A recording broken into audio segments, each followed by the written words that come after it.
morning and welcome to Saxo Bank's morning call. Today is Thursday, the 28th of February, and I'm Christian Blobbier. The overnight bullets. Yesterday the UK GDP was out, pretty much in line, and this did not, of course, move markets much. However, the US durable goods orders was also out, and disappointing vastly. They were out at minus 5.3% versus minus 4.0% expected. And the durable good orders ex transportation, which is the less autos, was out at minus 1.6% versus minus 1.4% expected. The new home sales, or data from the housing market in the US, was also out yesterday. New home sales was out at 588K versus 600K expected. This was a little disappointment, but not as much as the durable good orders. However, Ben Bernanke was also out speaking yesterday, and this is rather important. He signaled to the market that he will be willing to make whatever is necessary, or almost whatever is necessary, in the sense of cutting rates in order to boost growth. Also, Secretary Paulson was out mentioning a plan for bailing out homeowners and irresponsible lenders in the U.S. market, namely that Fannie Mae and Freddie Mac,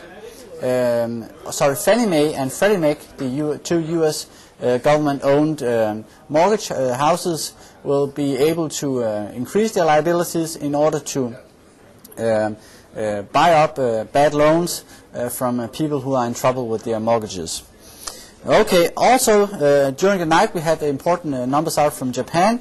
The Japanese industrial production was out disappointing rather much. It was out at minus 0.2% versus minus 0.8% expected. That is almost a triple as bad as expected. Okay, the market developments. In the forex market we have had another day of extensive dollar sell-off.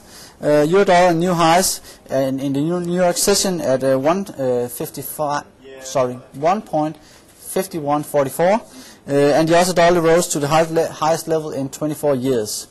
This was mainly on the Ben Bernanke statement that interest rates will be lowered. Stocks, European stocks were mixed yesterday, and the same picture with the intraday session in the US. We saw a range bound. Stocks partly decreasing on the bad durable good orders, but increasing on the hope for new interest rate cuts, and that the US government is willing to bail out the home equity owners. The homeowners. In the Asian session, the weak euro dollar, the weak dollar was the main theme here.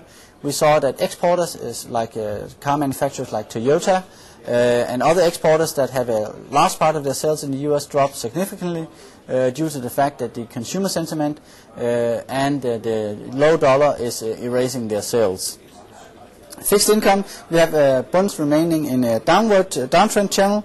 10 years is rising for the third day in a row, and Japanese government bonds broke out of the downtrend, closing above the trend and the resistance from January. Commodities, we have precious metals posting new highs on a weakening dollar, and people are buying into commodities to hedge against inflation. We have gold oil April futures posted new highs at $967.7 an ounce, and silver May trading now at $19.46 an ounce, and crude oil tested $102 per barrel, but is currently trading around $100. So what's going on?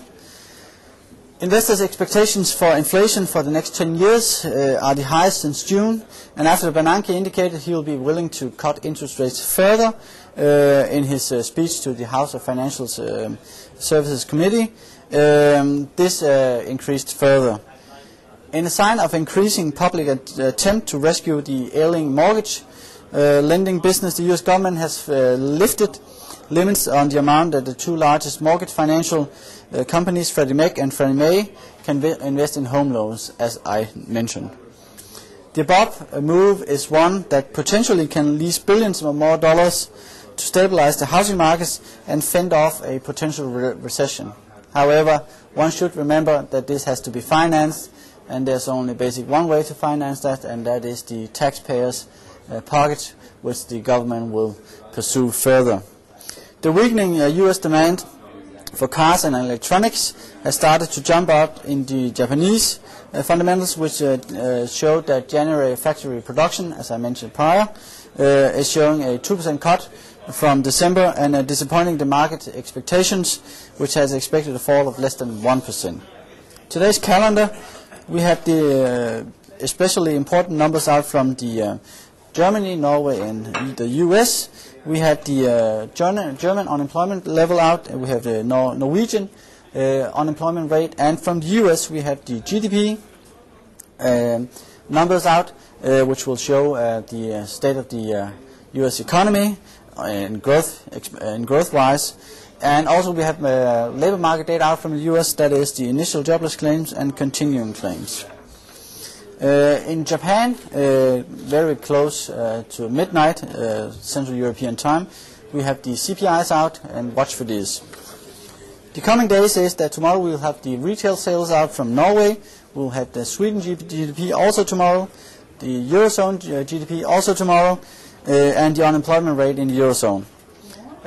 Finally, from the US tomorrow, we'll have the personal income, the PCE deflator, and PCE core, and Chicago Purchasing Manager, and this will definitely set the tone or the direction for the market tomorrow. Today's trade in the FX markets is a Euro-Swiss trade. We are looking for a sell which stops above 1.6080, and we are heading to 160. And today's equity trade is that we are selling Lafarge, which is a French construction company, on the back that Moody's said that Lafarge and other European construction companies may be in trouble or will have to revise their earnings on some debt. And we're selling within the entries of 115 to 116, targeting 111, keeping a stop loss above 117. Today's futures trade is an oil trade. We're selling crude oil on the break of 99.20. We're keeping a stop above 99.80, and we're targeting 98.45. That was all for Saxo Bank today. Thank you for joining us, and we hope to see you tomorrow.